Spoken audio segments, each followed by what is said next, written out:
चलिए दोस्तों, स्वागत, वंदन, अभिनंदन आप सभी का। और चलिए बढ़ते हैं अगले क्वेश्चन की ओर। क्वेश्चन नंबर 46 आपके सामने है, कॉलम 1 का।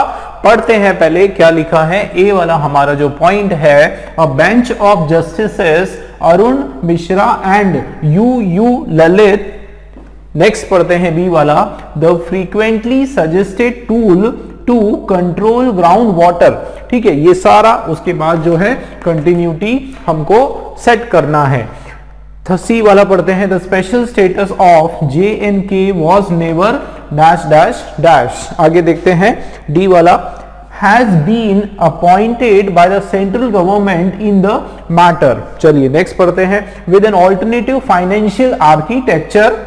नेक्स्ट हमारा है एक्सक्यूज मी, एफ वाला हमारा है, responding to queries for the environment. ठीक है, नहीं यहां पर डैश नहीं आने वाला है, तो यहां आपका एंडिंग हो जाएगा responding to queries for the environment. ये हमने रीडिंग किया क्योंकि काफी सारे बच्चों को जो है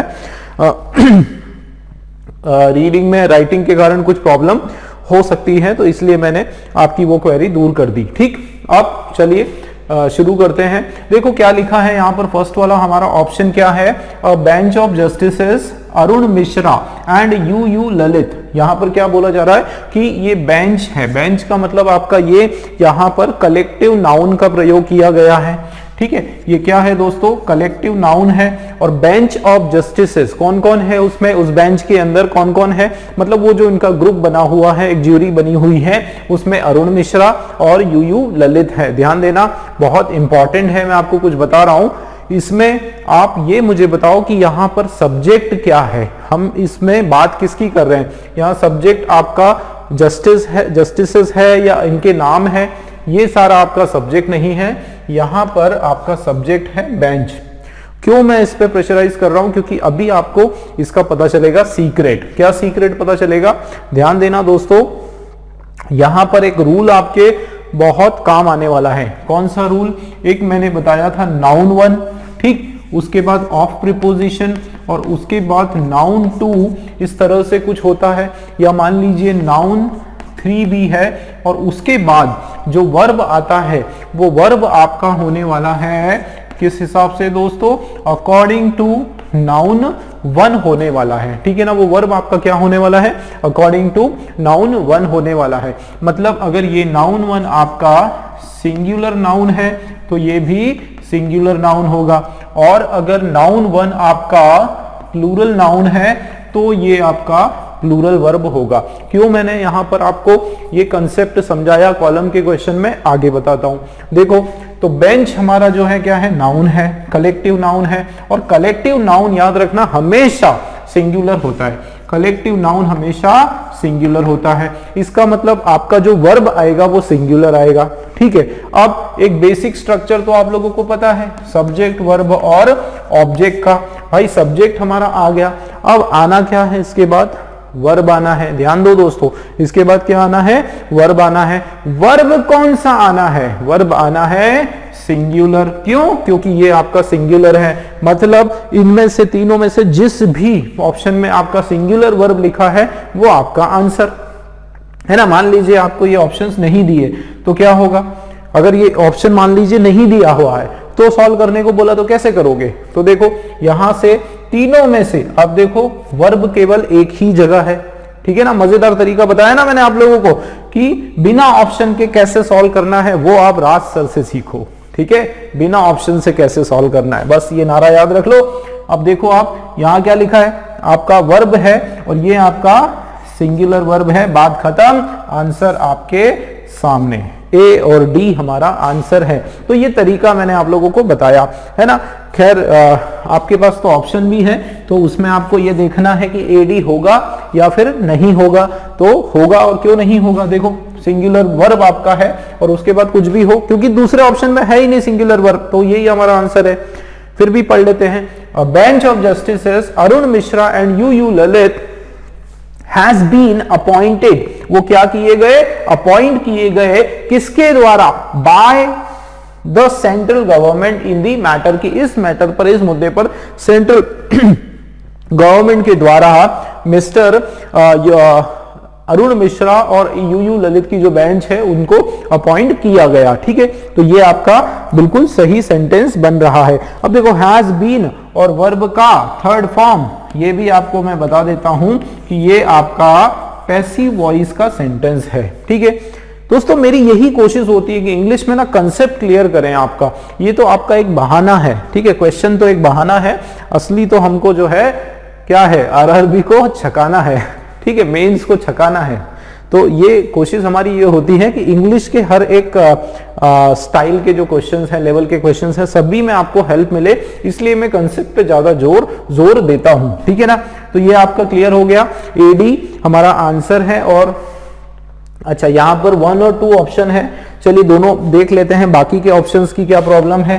देखो सी और एफ देखते हैं दोस्तों, क्या लिखा है यहां पर, the special status of JNK was never. ध्यान देना, ये जो स्पेशल स्टेटस था किसका, JNK वॉज नेवर डैश। तो बताओ जरा क्या होगा, स्पेशल स्टेटस, तो स्टेटस यहां पर वापस हमारा सब्जेक्ट है, और कैसा सब्जेक्ट है दोस्तों, सिंगुलर है। भाई सब्जेक्ट कौन सा है, सिंगुलर सब्जेक्ट है। ठीक है, ऑफ आया, उसके बाद नाउन टू आया, ये वॉज आ गया आपका सिंगुलर वर्ब। तो वॉज नेवर डैश, मतलब कोई वर्ब आना चाहिए।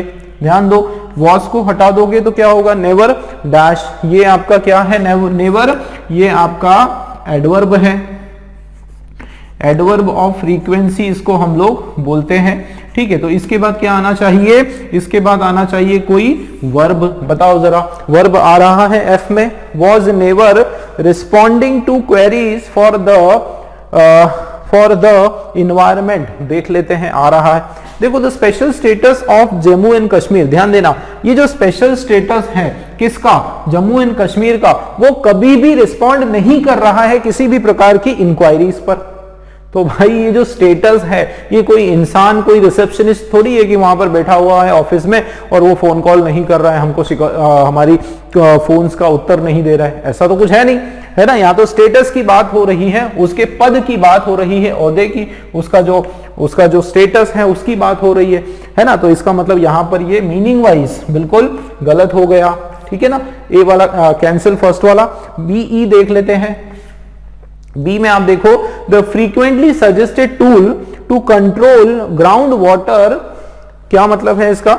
अच्छा, आगे बढ़ते हैं कि फ्रीक्वेंटली सजेस्टेड जो टूल है, ये जो फ्रीक्वेंटली मतलब बिल्कुल कंटिन्यूअस, ये आपका थोड़ा समझ लेते हैं, एडवर्ब है ना। ये आपका क्या हो गया, देखो ईडी लग गया, तो यहां पर ये वर्ब आपका एडजेक्टिव का काम कर रहा है, और टूल जो है ये हमारा नाउन है। ठीक है, किस चीज के लिए, टू कंट्रोल ग्राउंड वाटर, कि ये जो टूल जो सजेस्ट किया गया ग्राउंड वाटर को कंट्रोल करने के लिए क्या होना चाहिए, the frequently suggested tool to control. ध्यान देना, बहुत इंपॉर्टेंट चीज बता रहा हूं दोस्तों। मान लीजिए आप ये बताओ कि बिना ऑप्शन के कैसे सॉल्व करना है। ठीक है, ये मैं आपको बता रहा हूं कि इसके बाद क्या आने वाला है, ये आप जरा मुझे बताओ। देखो, सबसे पहले द फ्रीक्वेंटली सजेस्टेड, इन सबको हटाओ, मेन चीज क्या है हमारा, टूल है, तो द टूल ये हमारा सब्जेक्ट है, और ये टू कंट्रोल ग्राउंड वाटर, ये सब एक्स्ट्रा बातें हैं, ये सारी की सारी एक्स्ट्रा बातें हैं। तो इसका क्या मतलब है, सब्जेक्ट, वर्ब, ऑब्जेक्ट, बस ये दिमाग में रखो भाई, सब्जेक्ट है, यहां पर वर्ब आना है, क्या आना है, वर्ब आना है। बताओ जरा, वर्ब आ रहा है क्या इसके बाद, बी और ई का। With an alternative financial architecture, सब कुछ सही लिखा है, लेकिन वर्ब कहां लिखा है, वर्ब तो नहीं लिखा है, तो ये रॉन्ग है ना, वर्ब नहीं है। देखो यहां पर frequently suggested tool to control ground water is available, is not available, is very expensive, कुछ तो होता, लेकिन वर्ब कहां है, वर्ब नहीं है, तो सेंटेंस पूरा नहीं होगा। देखो यहां, frequently suggested tool to control ground water with an alternative financial architecture, तो भाई कुछ तो कंप्लीट तो करो, सेंटेंस नहीं हो रहा है, मतलब आपका ये BE का कॉम्बिनेशन नहीं जम रहा है, ये कैंसिल कर दिया। तो B और E भी कैंसिल, इसका मतलब आपका 1 2 भी कैंसिल, और ये कैंसिल, नन नहीं होने वाला है। आंसर आपके सामने प्रस्तुत दोस्तों। ठीक है, आंसर आपका AD बिल्कुल राइट आंसर हो जाएगा। ठीक है ना, क्लियर है। चलिए बढ़ते हैं नेक्स्ट क्वेश्चन की ओर। चलिए दोस्तों साथियों, स्वागत एक बार फिर से, वेलकम बैक और शुरू करते हैं। चलिए 47 वाला क्वेश्चन आपके सामने है, कॉलम 1 का जिस तरीके से हम पढ़ते हैं पूरा एक बार इसको रीडिंग मारते हैं, ठीक है, ताकि हमारा तो क्वेश्चन समझने में आसानी होगी और आप लोग भी जवाब देंगे। देखो ए वाला है, developers have to take domestic loans for putting up dash dash dash. B वाला है, the staff of the Mahila panchayat programme of the DCW। तो DCW किसी का फुल फॉर्म है, ठीक है, हमारे सब्जेक्ट से बाहर की बात है। चलिए आगे देखते हैं। The lawyer needs to keep a watch on all statements. की लॉयर जो है उनको क्या देखना पड़ता है, उनको वॉच रखना पड़ता है, उनको ध्यान रखना पड़ता है सभी स्टेटमेंट्स के ऊपर। चलिए आगे देखते हैं। डी क्या लिखा है, was conducting door to door visits for polio elevation, ठीक है, तो एलिवेशन दिया हुआ है। आगे देखते हैं। Draft was the metering and pro rata pricing of electricity. चलिए नेक्स्ट देखते हैं। व्हाट द जज says in this serious matter. तो ये आपके कुछ सेंटेंस हमने पढ़े, अब मीनिंग इसका समझते हैं और देखते हैं दोस्तों कहां पर किसकी पेयरिंग हो रही है। देखो एक क्या लिखा है, developers have to take domestic loans for putting up. इसको थोड़ा सा समझते हैं। देखो सब्जेक्ट क्या है, किसकी बात हो रही है, डेवलपर्स की। कैसा सब्जेक्ट है, हर चीज पे ध्यान देना पड़ेगा। देखो ये आपका प्लूरल सब्जेक्ट है, क्यों, क्योंकि एस लगा है, ठीक है, और प्लूरल है तो प्लूरल वर्ब, ठीक है, कैसा वर्ब हो गया, प्लूरल वर्ब। चलिए ये अच्छी बात है। हैव टू के बाद वर्ब का first form, have to take क्या, डोमेस्टिक लोन्स, की उनको क्या करना पड़ता है, डोमेस्टिक लोन्स लेना पड़ता है। किस चीज के लिए, ध्यान देना, फॉर पुटिंग अप, ध्यान देना, फॉर पुटिंग अप। तो फॉर और पुटिंग अप जो है ये आपका एक फ्रेजल वर्ब है, ठीक है ना। पुटिंग अप क्या है, एक फ्रेजल वर्ब है। और क्या इसका मतलब है, पुटिंग अप का मतलब होता है टू एडजस्ट, ठीक है। पुटिंग अप का मतलब क्या होता है, एडजस्ट करना, है ना, उसको, या आप बोल सकते हो कवर करना, है ना, ये इसका मीनिंग आ गया। अब देखते हैं तो ए वाला हमारा कौन सा है, ए और ई। अब ये हमको देखना है कि ए और ई का पेयर यहां पर बनता है या नहीं है। तो देखो पुटिंग अप है मतलब वर्ब है, तो वर्ब के बाद क्या आता है, ये क्या है आपका फ्रेजल वर्ब है। तो वर्ब के बाद क्या आता है दोस्तों, वर्ब के बाद चांसेस हैं तो क्या आना चाहिए, या तो सीधा नाउन आ जाएगा, ठीक है, नाउन आ जाएगा, या प्रीपोजिशन प्लस नाउन आ सकता है, ठीक है। ये दो कंडीशन में से कोई एक हो सकता है, या तो नाउन या प्रीपोजिशन फॉर प्लस नाउन। देखते हैं। तो developers have to take domestic loans for putting up draft, ठीक है, यहां तक ठीक है। Putting up draft was the metering and pro rata pricing of electricity. देखो यहां नाउन तो आ गया, लेकिन उसके आगे वाला सेंटेंस जरा देखना कि वो आपका कंप्लीट हो रहा है कि नहीं, ठीक है। अब देखो यहां क्या बोला जा रहा है, ड्राफ्ट वाज द मेटरिंग, मतलब यहां पर एक पूरा नया सेंटेंस शुरू हो रहा है, और ये आपका ड्राफ्ट जो है एक तरह से नया विषय, नए सब्जेक्ट का काम कर रहा है। तो ये तो खुद ही अपने आप में एक कंप्लीट सेंटेंस लग रहा है ना। वही सब्जेक्ट है, वर्ब है, और उसके बाद एक्स्ट्रा बातें हैं। ड्राफ्ट वॉज द मैटरिंग, इस तरीके से। तो यहां पर इन दोनों का कोई कॉम्बिनेशन नहीं बन रहा है। Developers have to take domestic loans for putting up draft. अच्छा एक और चीज मैं आपको बताऊं कि फॉर पुटिंग अप ड्राफ्ट नहीं होगा, फॉर पुटिंग अप ड्राफ्ट्स होगा, है ना। इस तरीके से प्लूरल सेंस लग रहा है, और ड्राफ्ट और उसके बाद वॉज तो कहीं से कहीं तक जम ही नहीं रहा है ना। इसका मतलब यहां पर आपका ए और ई का पेयर नहीं बन रहा है, ठीक है। ए और ई का पेयर नहीं बन रहा है, कट कर दो, आगे बढ़ते हैं। फिर आप बताओ जरा बी डी होगा क्या, तो बी और डी का देख लेते हैं। The staff of Mahila panchayat programme of the DCW। देखो क्या लिखा है कि the staff of Mahila panchayat. देखो सब्जेक्ट क्या है दोस्तों, सब्जेक्ट हमारा स्टाफ है, और स्टाफ जो है यहां ध्यान रखना, स्टाफ जो है वापस से हमारा ये एक कलेक्टिव नाउन है, ठीक है ना। क्या है, कलेक्टिव नाउन है, समूहवाचक संज्ञा है, और इस कारण से ये आपका सिंगुलर नाउन है, ठीक है। क्या है दोस्तों, सिंगुलर नाउन है। और तो वर्ब जो आने वाला है वो भी कैसा होने वाला है, सिंगुलर होने वाला है। अभी पिछले लेक्चर में मैंने आप लोगों को बताया था कि सिंगुलर नाउन हुआ तो सिंगुलर वर्ब होगा। एक रूल मैंने बताया था, नाउन वन, उसके बाद ऑफ प्रीपोजिशन नाउन टू, तो आपका जो वर्ब है वो कैसा होने वाला है, अकॉर्डिंग टू नाउन वन, ये मैंने बताया था।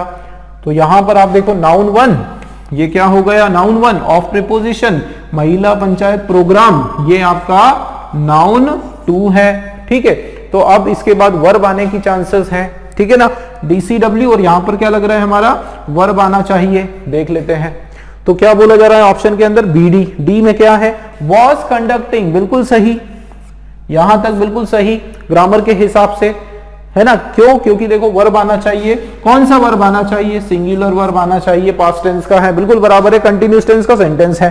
अब थोड़ा मीनिंग पढ़ लेते हैं। तो देखो, staff of the Mahila panchayat programme of the DCW was conducting door to door visits for polio elevation, ये बिल्कुल सही है सेंटेंस। क्यों, क्योंकि आप लोगों को पता है कि महिला पंचायत के जो स्टाफ है ना, महिला पंचायत जो है या प्रोग्राम, द स्टाफ ऑफ महिला, ये जो महिला पंचायत प्रोग्राम का जो स्टाफ है, DCW डिपार्टमेंट का नाम है ये, उसका वो क्या करते हैं, वो कंडक्ट कर रहे थे door to door visits for polio elevation. Elevation का मतलब होता है रिमूवल, पोलियो को क्या करना, जड़ से खत्म करना। तो एलिवेशन का मतलब होता है फिनिश करना या रिमूव करना, ठीक है ना। तो मीनिंग वाइज बिल्कुल सही है कि ये जो स्टाफ है पोलियो, ये जो महिला पंचायत प्रोग्राम का जो स्टाफ है, ये क्या कर रहे थे, ये डोर टू डोर एक विजिट कर रहे थे, सर्वे कर रहे थे पोलियो को हटाने के लिए, पोलियो को जड़ से दूर करने के लिए, एलिवेट करने के लिए, ठीक है, रिमूव करने के लिए। तो यहां पर बी और डी जो है वो हमारा राइट है दोस्तों, ठीक है, BD हमारा बिल्कुल राइट है। चलिए देखते हैं, तो BD हमारा राइट है। अब C और F हमको देखना है। C वाला पॉइंट पढ़ो जरा, देखो क्या लिखा है, lawyer needs to keep a watch on excuse me, keep a watch on all statements. क्या बोला जा रहा है, लॉयर, ध्यान दो, लॉयर जो है, मैं कंसेप्ट भी आपका क्लियर करवा रहा हूं। देखो, लॉयर जो है ये सिंगुलर नाउन है, तो वर्ब कैसा आना चाहिए, एस लगना चाहिए, ठीक है, बिल्कुल आपका यहां पर सही है, ठीक है, सिंगुलर वर्ब है। आगे बढ़ते हैं, लॉयर नीड्स टू कीप, उसको रखना पड़ता है क्या, अ वॉच, वॉच का मतलब क्या है, वॉच का मतलब है ध्यान रखना पड़ता है ना। लॉयर को बहुत क्या रखना पड़ता है, लॉयर को बहुत ध्यान रखना पड़ता है सभी स्टेटमेंट्स पर, ऑन ऑल स्टेटमेंट्स। आगे बढ़ते हैं, ऑल स्टेटमेंट्स, एफ में क्या है, व्हाट द जज says in this serious matter. बिल्कुल लग रहा है कि सही होगा, कैसे, देखो लॉयर जो है उसको क्या करना पड़ता है, उसको किस चीज की करने की जरूरत है, एक ध्यान रखने की जरूरत है। ऑल स्टेटमेंट्स, जितने भी स्टेटमेंट्स, जो भी स्टेटमेंट्स है, What the judge says, जो कि जज कहता है, इन दिस सीरियस मैटर, कि इस बहुत महत्वपूर्ण जो मुद्दा है इसके ऊपर जो भी जज कहता है, उन सब चीजों पर लॉयर को क्या करने की जरूरत पड़ती है, ध्यान रखने की आवश्यकता पड़ती है, ठीक है। तो मीनिंग वाइज भी हमने समझा कि ये बिल्कुल यहां पर परफेक्ट है, कोई इसमें प्रॉब्लम नहीं है, ठीक, क्लियर हुआ दोस्तों। आई होप जिस तरीके से हम अभी समझ रहे हैं और हमारा जो सेशन चल रहा है आप लोग बिल्कुल इसको पसंद कर रहे होंगे, ठीक है। तो C और F का पेयर भी आप देखो बिल्कुल बन रहा है, तो BD और CF दोनों आपका हो गया। इसका मतलब देखो ध्यान से, ठीक है, बिल्कुल कोई कोतुहाई नहीं आपको बरतना है, आप देखना है कि भाई इधर का कौन सा परफेक्ट ऑप्शन है। दोनों ऑप्शन हमारे हैं, इसका मतलब फोर्थ वाला हमारा राइट है। ऐसा नहीं कि जल्दीबाजी में BD कर दिया और बस हो गया, CF पर आप लोगों ने ध्यान ही नहीं दिया, सारे ऑप्शंस पर ध्यान देना है, ठीक है ना। तो इस हिसाब से हमारा फर्स्ट और सेकंड, ये वाला फोर्थ वाला जो है वो हमारा एब्सोल्युटली करेक्ट हो जाएगा, ठीक दोस्तों, क्लियर है। चलिए बढ़ते हैं नेक्स्ट क्वेश्चन की ओर। चलिए दोस्तों, स्वागत एक बार फिर से आप सभी का, और जैसे कि आप लोग देख पा रहे हैं question number excuse me, question number 48 आपके सामने है, कॉलम नंबर 1 और कॉलम 2, तीन आपके ऑप्शंस हैं, मैच हमको करना है, ठीक है। चलिए शुरू करते हैं, पढ़ लेते हैं पूरा। The top court warned that officials posted at the authorities, ठीक है, तो क्या इसका मीनिंग निकल कर आ रहा है कि ये जो टॉप कोर्ट है, मतलब जो हाईएस्ट कोर्ट है, जो उच्च न्यायालय जिसको हम बोलते हैं, उसने इस चीज का क्या दिया, वार्निंग दिया। उन्होंने वार्न किया कि officials posted at the authorities, की ऐसे ऑफिशियल्स, ऐसे अधिकारी लोग जो पोस्ट किए गए हैं कहां पर, अथॉरिटीज पर, बड़े बड़े पदों पर, ठीक है, इस तरह से, और डैश इसके बाद हमको कंप्लीट करना है। आगे देखते हैं बी वाला, The CCI should be watchful against the creation of dash, ठीक है, तो यहां पर क्या बोला जा रहा है कि CCI, अब CCI कुछ भी किसी का फुल फॉर्म हो सकता है, हमारे लिए समझना है कि ये हमारा सब्जेक्ट है, तो ये जो CCI है, शुड बी वॉचफुल, इसको क्या होना चाहिए, इसको वॉचफुल होना चाहिए, नजर रखना चाहिए इसको हमेशा, किसके खिलाफ, किसके प्रति, है ना, किसकी और नजर रखना चाहिए, against the creation of dash, है ना, इस तरीके से बताया जा रहा है। नेक्स्ट देखते हैं सी वाला, the growth of online business in recent years, तो ये क्या बोला जा रहा है कि ये जो ऑनलाइन बिजनेस है, ठीक है, ऑनलाइन बिजनेस जो है, जैसे आप लोगों को पता है कि आजकल हर चीज, जैसे हम और आप भी जो इंटरेक्ट हो रहे हैं, वो ऑनलाइन ऐप के जरिए जो है एक दूसरे से इंटरेक्ट हो रहे हैं। हालांकि इसके बहुत सारे बेनिफिट्स हैं, जिस तरीके से स्टडी जो है वो आपके घरों में आ चुकी है अफोर्डेबल प्राइस पर, और आपका टाइम जो है, बहुत सारा जो टाइम वेस्ट होने से बचा हुआ है, और ऑल्टरनेटिव प्रोवाइड करने की कोशिश की है कि ऑफलाइन कोचिंग जो है वहां नहीं जा पाने के बदले हम लोग जो है यहां पर कर पा रहे हैं, तो इसके बेनिफिट है नो डाउट। लेकिन यहां पर क्या बोला जा रहा है कि ग्रोथ इन ऑनलाइन बिजनेस, कि इसका जो ग्रोथ है हाल ही के ईयर्स में, आगे देखना है क्या होगा। चलिए, ये हो गया कॉलम सेकंड, देखते हैं डी वाला option, has been growing exponentially over the last 2 years, क्या बोला जा रहा है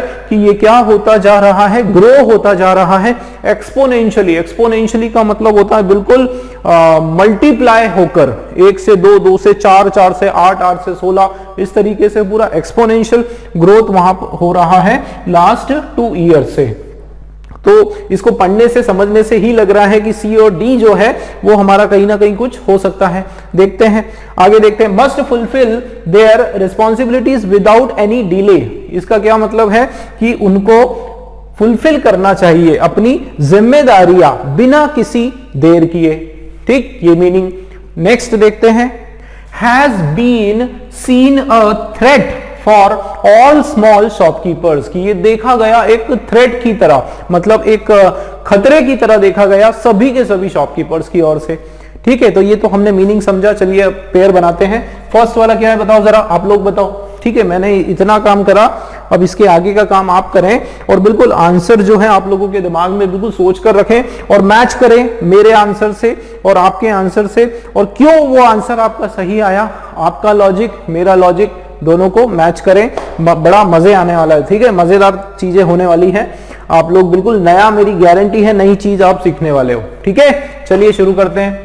The top court warned that official posted at the authority, तो ये जो टॉप हाईएस्ट कोर्ट जो है इसने वार्निंग की कि ये जो ऑफिशियल्स जो है, जो कि बड़ी बड़े पदों पर बैठे हुए हैं, आगे क्या होगा, तो ए और ई होगा क्या, eight highest post officials posted at the authorities must fulfill their responsibilities without any delay। भाई मीनिंग के हिसाब से बिल्कुल बराबर जा रहा है कि ये जो कोर्ट ने बोला है कि आप जो अधिकारी लोग जो ऊंचे ऊंचे पदों पर बैठे हैं, आपको क्या करना ही चाहिए, आपको प्रतिपूर्ति करना चाहिए अपनी जिम्मेदारियों की, ठीक है, बिल्कुल सही है कि इनको क्या करना चाहिए, अपनी जिम्मेदारियां जो है उसको समझना चाहिए, बिना किसी डिले के अपना जो काम है वो पूरा करना चाहिए, बिल्कुल सही है, ठीक है, बिल्कुल सही है। आप देखो, अब ये तो मैंने आपको मीनिंग वाइज बताया, अब ग्रामर के हिसाब से थोड़ा बताता हूं। देखो यहां हम बात कर रहे हैं किसकी, कोर्ट की। कोर्ट हमारा सब्जेक्ट है दोस्तों, अब सब्जेक्ट है तो उसके बाद वर्ब और फिर ऑब्जेक्ट आने वाला है। अब ये जो बाकी के शब्द है, द टॉप कोर्ट, इन्होंने वार्न किया, किसको किया, अच्छा सब्जेक्ट हुआ, इसके बाद वर्ब हुआ। अब दैट आपका जो है रिलेटिव प्रोनाउन आ गया। अब रिलेटिव प्रोनाउन के बाद मैंने क्या बताया था कि बिल्कुल एक नया सेंटेंस शुरू हो गया, ठीक है, तो देखो ऑफिशियल्स की बात हो रही है, ये नया सब्जेक्ट, और ये उनके बारे में थोड़ी जानकारी है कि जो कि पोस्ट किए गए हैं बड़ी बड़ी पदों पर। अब इसके बाद इसका वर्ब हमको चाहिए, ऑफिशियल्स है और उसका हमको क्या चाहिए दोस्तों, वर्ब चाहिए। अब ध्यान देना कि ऑफिशियल्स आपका प्लूरल नाउन है भाई, ऑफिशियल प्लूरल है तो वर्ब या तो प्लूरल वर्ब होगा या पास्ट टेंस में कुछ होगा। तो देख लेते हैं, मस्ट, चलिए प्लूरल यहां पर क्या लगा है, मस्ट, मतलब ये आपका मॉडल आ गया, तो मस्ट और उसके बाद वर्ब आ गया फुलफिल। तो इस तरीके से भी हो सकता है कि उनको अपनी क्या करना चाहिए, अपनी जो जिम्मेदारियां हैं उनका पालन करना ही चाहिए बिना किसी डिले के।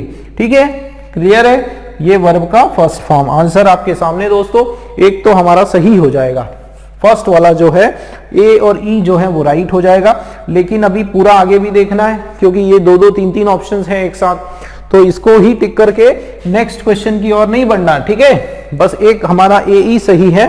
अब हमको देखना है कि क्या बी और एफ होना है कि नहीं होना है। एक्सक्यूज मी, चलिए तो बी वाला देखो, the CCI should be watchful against the creation of. अब बहुत बढ़िया बात है, यहां पर ऑफ आ गया, अब ऑफ के बाद आपका नाउन ही आना है। ठीक है, ऑफ के बाद नाउन आना है, बिल्कुल आप लिख कर रख लो भाई, क्रिएशन, किसी चीज का क्रिएशन हो रहा है, ऑफ क्या, तो किसी का क्रिएशन होगा, कोई नाउन है, देख लेते हैं। तो CCI जो है उनको ये ध्यान रखना चाहिए कि किस चीज के क्रिएशन पर, तो क्या बोला है कि बी के बाद एफ, ऑफ, बी के बाद एफ आ रहा है क्या, अच्छा बी के बाद एफ आ रहा है, creation should be, the CCI should be watchful against the creation of has been seen, अच्छा against the creation of has been seen a threat for all small shopkeeper, ये तो नहीं होगा। ठीक है, ये तो आपका नहीं हो रहा है। क्यों नहीं हो रहा है, क्योंकि यहां पर जैसे कि मैंने आप लोगों को बताया कि क्रिएशन ऑफ आया और उसके बाद कोई नाउन आना चाहिए। ठीक है, और ये मीनिंग में भी नहीं जम रहा है कि CCI जो है उनको बिल्कुल ध्यान रखना चाहिए किसके ऊपर, क्रिएशन ऑफ, भाई किसी का नाम बताओ, नहीं आ रहा है, मतलब आपका ये रॉन्ग है, सेकंड वाला आपका नहीं आने वाला है। चलिए नेक्स्ट देखते हैं, सी और एफ होगा क्या, the growth in online business in recent year, हाल ही के सालों में जो ऑनलाइन बिजनेस का जो ग्रोथ हुआ है, has been seen a threat for all small business shopkeepers, तो या ये हो सकता है।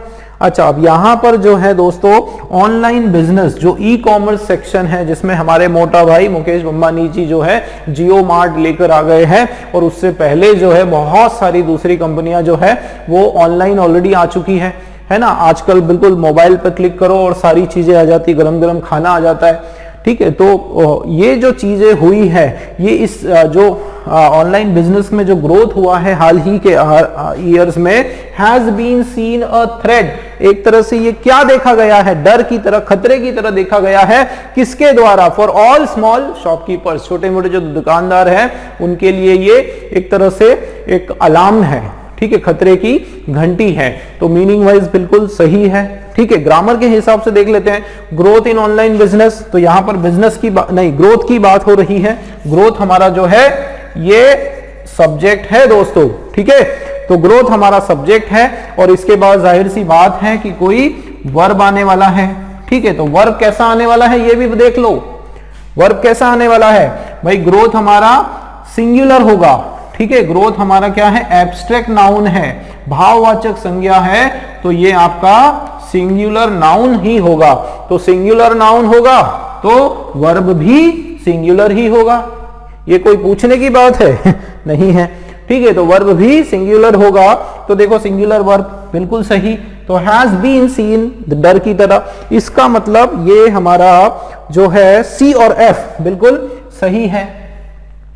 सी और एफ जो है हमारा सही है। अब बाकी के दो जो ऑप्शन है आपके सामने, एक तो बोथ 1 और 2 और दूसरा 1 2 3, तो 1 2 3 तो नहीं है, चलिए ये काट दिया। अब 1 और 2, तो यहां गड़बड़ क्या हो गई, तो मुझे लगता है कि ऑप्शन देने में थोड़ी सी गड़बड़ हो गई। यहां पर 1 और 2 ये नहीं होना था, 1 और 3 जो है ये होना था। ठीक है, तो ये भैया हमारी तरफ से एक गलती आपके लिए मुफ्त में। ठीक है, तो ये हमारा जो सही आंसर है वो कौन सा है, फोर्थ वाला।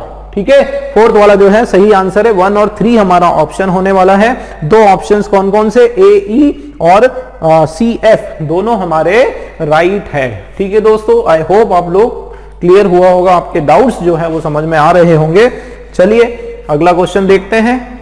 चलिए दोस्तों शुरू करते हैं। अगला क्वेश्चन आपके सामने है, क्वेश्चन नंबर 49, कॉलम नंबर 1 पढ़ते हैं। पहले पूरा इसका रीडिंग मारेंगे हम लोग। ए वाला पॉइंट आप देखें, standing 320 metres above the Chenab. Chenab, ये जो चिनाब जो आपने सुना है, कश्मीर का एक बहुत खूबसूरत नदी है चिनाब। दिस ब्रिज फिर से देखते हैं, standing 320 metre above the Chenab this bridge.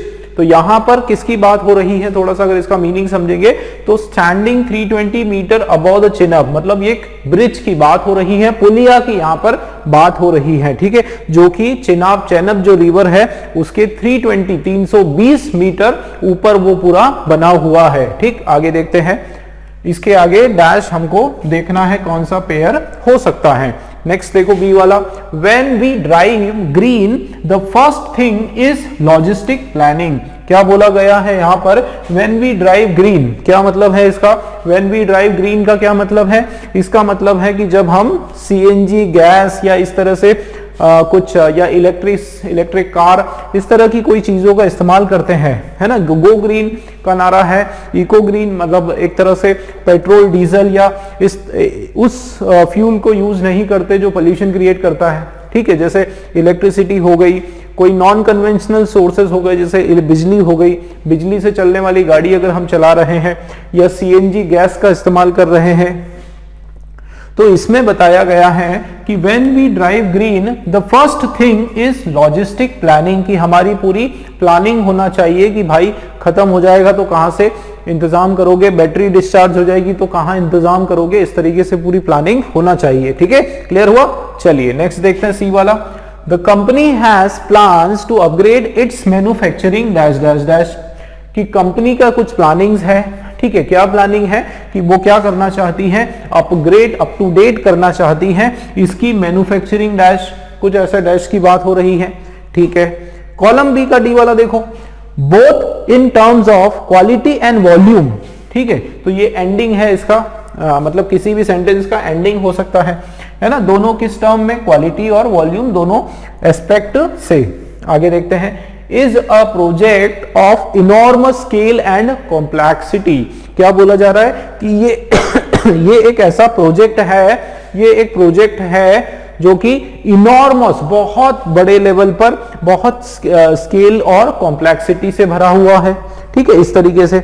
Next देखो एफ वाला, know what to do and when, पता होना चाहिए क्या करना है और कब करना है ना। तो ये हमने समझ लिया, मीनिंग पढ़ भी लिया। चलिए अब पेयरिंग बनाने की कोशिश करते हैं। फर्स्ट वाला आपका है, स्टैंडिंग 320 मीटर 320 मीटर ये खड़ा हुआ है चेनाब नदी के ऊपर, ये ब्रिज। ध्यान देना दोस्तों, ठीक है, क्या है ऑप्शन में, क्या है वो देख लेते हैं। ए का कौन कौन सा है, ए के साथ ई हो रहा है। चलिए देखते हैं, पहले हम ये समझते हैं कि यहां क्या आने वाला है। देखो यहां से शुरू हुआ स्टैंडिंग, अब स्टैंडिंग आपका क्या है, सब्जेक्ट है। ध्यान देना, मैंने पहले भी आप लोगों को बताया है कि आईएनजी वाले वर्ड से अगर शुरुआत होती है तो वो आपका सब्जेक्ट है। ठीक है, वो क्या है, वो सब्जेक्ट है और वो सिंगुलर एक वचन का सब्जेक्ट है। ठीक है, तो ध्यान देना कि वर्ब आएगा वो भी इसके हिसाब से होगा, लेकिन चूंकि यहां पर देखो क्या है, कॉमा लगा हुआ है और उसके बाद वापस क्या लगा है, दिस ब्रिज, तो इसको आप भूल जाओ। अब फिर से शुरुआत करो कि दिस ब्रिज, अब ये वापस से आपका सब्जेक्ट हो गया। अब वापस सब्जेक्ट है, उसके बाद वर्ब आना चाहिए। ठीक है, क्या आना चाहिए, प्लस वर्ब और प्लस ऑब्जेक्ट, इस तरीके से। तो अब देख लेते हैं ई में क्या है, this bridge is a project of enormous scale and complexity. तो देखो मैंने जैसे बताया था कि वर्ब आना चाहिए, बिल्कुल वर्ब आया। आप देखो ये जो ब्रिज है ये क्या है, ये एक ऐसा प्रोजेक्ट है जो बहुत हाई स्केल, बहुत बड़े लार्ज स्केल पर है और बहुत कॉम्प्लेक्सिटी मतलब बहुत बढ़िया तरीके से बिल्कुल बनाया गया है। ठीक है, चेनाब नदी के ऊपर जो ब्रिज बनाया है उसके बारे में। इसका मतलब बिल्कुल हमारा ये मीनिंग के हिसाब से भी और ग्रामर के हिसाब से भी बिल्कुल परफेक्ट है। और ट्रिक तो मैंने आप लोगों को बता दिया कि दोस्तों ये बहुत बढ़िया, बहुत ट्रिक आपके काम आने वाली चीज है। मैंने जो बताया आपको कि आप हमेशा एंडिंग में देखा करो कि कौन सा पार्ट ऑफ स्पीच आने वाला है, नाउन आने वाला है, प्रोनाउन आने वाला है, एडवर्ब, एडजेक्टिव क्या आने वाला है, ठीक है, वो डेवलप होता है थोड़ी समझ से। तो मैंने आपको बताया कि भाई ये हमारा अगर नाउन है, ये हमारा सब्जेक्ट है, तो उसके बाद वर्ब आना चाहिए। ये देखो वर्ब आ गया, बिल्कुल आपका करेक्ट है ट्रिक के हिसाब से भी। तो ए और ई जो है वो हमारा बराबर है, कोई इशू नहीं। आगे बढ़ते हैं बी वाला। अब क्या ऑप्शन है हमारे पास, बी और एफ होगा कि नहीं देखते हैं। देखो when we drive green the first thing is logistic planning, कि जब हम, मैंने बताया कि जब हम इको फ्रेंडली तरीके से ड्राइविंग करते हैं या सीएनजी या फिर इलेक्ट्रिक कार हम चलाते हैं, सीधी सीधी बात, तो पहली चीज क्या है कि हमको लॉजिस्टिक प्लानिंग करना चाहिए, हमको पूरा हमारा आगे की तैयारी करना चाहिए, ठीक है। First thing is logistic planning. Logistic planning complete लग रहा है सेंटेंस, ठीक है, कि जब when we drive green first thing is logistic planning, पहली चीज है कि हम प्लानिंग करें। मतलब ये पूरा कंप्लीट सेंटेंस लग रहा है। इसका मतलब एक नया सेंटेंस की शुरुआत हो सकती है, ठीक है, नए सेंटेंस की शुरुआत हो सकती है, या फिर कुछ ऐसा बोला जाएगा जो लॉजिस्टिक प्लानिंग के बराबर के लिए हो। देख लेते हैं तो क्या लिखा है हमारा एफ में, know what to do and when. क्या लिखा है, know what to do and when. चलिए मान लेते हैं ये हो जाएगा। अब बहुत मजेदार आपको एक चीज मैं बताता हूं, उससे आपका डन हो जाएगा कि ये आपका नहीं होगा। कैसे, देखो व्हेन वी ड्राइव, कि देखो एक मिनट देखते हैं होगा कि नहीं होगा, हम देखते हैं। व्हेन वी ड्राइव, तो जब हम ड्राइव करते हैं, देखो ये क्या है, वी हमारा प्लूरल सब्जेक्ट है, क्या है, प्लूरल है, प्रोनाउन है लेकिन प्लूरल है, और उसके हिसाब से यहां पे प्लूरल वर्ब आ गया। ध्यान देना दोस्तों, बहुत इंपॉर्टेंट कंसेप्ट बता रहा हूं। देखो आपका प्लूरल सब्जेक्ट प्लूरल वर्ब, इसका यूज आगे होगा। देखो व्हेन वी ड्राइव ग्रीन, जब हम ग्रीन तरीके से ड्राइव करते हैं, द फर्स्ट थिंग इज, ध्यान देना पहली चीज क्या है, first thing is logistic planning, की पहली चीज तो है logistic planning. First thing is logistic planning, know what to do and when, तो ये तो ठीक है चलिए, लेकिन इसका सब्जेक्ट कहां है भाई। फर्स्ट थिंग पहली चीज है लॉजिस्टिक प्लानिंग, तो दूसरी चीज क्या है, तो यहां लिखा होना चाहिए first thing is logistic planning and second is to know. ऐसा होता तो सही होता, second is to know what to do and when, तो बिल्कुल सही हो जाता। मैंने बोला था आपको कि सेंटेंस यहां कंप्लीट, दूसरा हमको चाहिए एक और सब्जेक्ट जो नहीं है, इसका मतलब आपका बी वाला रॉन्ग, बी और एफ का पेयर नहीं बनने वाला है, ठीक है। चलिए नेक्स्ट देखो, सी और डी होगा कि नहीं होगा। देखो the company has plans to upgrade its manufacturing. देखो यहां बहुत बढ़िया चीज आपके पास हिंट है, क्या, देखो इट्स मैन्युफैक्चरिंग, और देखो मैन्युफैक्चरिंग क्या है, मैन्युफैक्चरिंग है एडजेक्टिव। अब एडजेक्टिव के बाद तो आता है सीधा सीधा नाउन, नाउन जहां आएगा आंसर हो जाएगा। बताओ जरा सी और D, manufacturing both in terms of quality and volume. फिर से देखते हैं, company has plans to upgrade its manufacturing. अच्छा, तो यहां पर मैन्युफैक्चरिंग जो है ये अपने आप में एक नाउन है, ठीक है। मैन्युफैक्चरिंग जो है यहां पर किसका काम कर रहा है, एक जो प्रोसेस ऑफ मैन्युफैक्चर, मैन्युफैक्चरिंग मतलब क्या होता है, बनाने की प्रक्रिया, तो ये खुद ही अपने आप में नाउन है। तो जब नाउन अगर आ गया, ठीक है, नाउन अगर आ गया तो उसके बारे में देखो एक्स्ट्रा चीजें हैं कि company has plan to upgrade its manufacturing both in terms of quality and volume, बिल्कुल सही होगा। देखो कैसे कि कंपनी ने प्लान किया है कि वो अपनी मैन्युफैक्चरिंग जो है, अपनी जो प्रोसेसिंग की जो प्रक्रिया है, प्रोडक्शन की जो मैन्युफैक्चर करने की जो प्रक्रिया है, उसको अपग्रेड करने वाला है। किस तरह से, किस तरह से करने वाला है, आंसर दिया है दोनों, इन terms of quality and volume, दोनों तरीके से वो अपग्रेड करने वाला है। इसका मतलब आंसर हमारा बिल्कुल सही है, और ये सी डी का पेयर होने वाला है। सी और डी का पेयर हो गया, मतलब ये भी राइट है। दो दो आंसर है जो कि हमारा इसमें दिख रहा है, 1 और 3, ये हमारा करेक्ट हो जाएगा। इन दोनों को टिक नहीं कर देना दोस्तों, ठीक है। आंसर हमारा है फोर्थ वाला 1 और 3, ये हमारा बिल्कुल राइट ऑप्शन हो जाएगा। ठीक, क्लियर। चलिए अगला क्वेश्चन देखते हैं दोस्तों।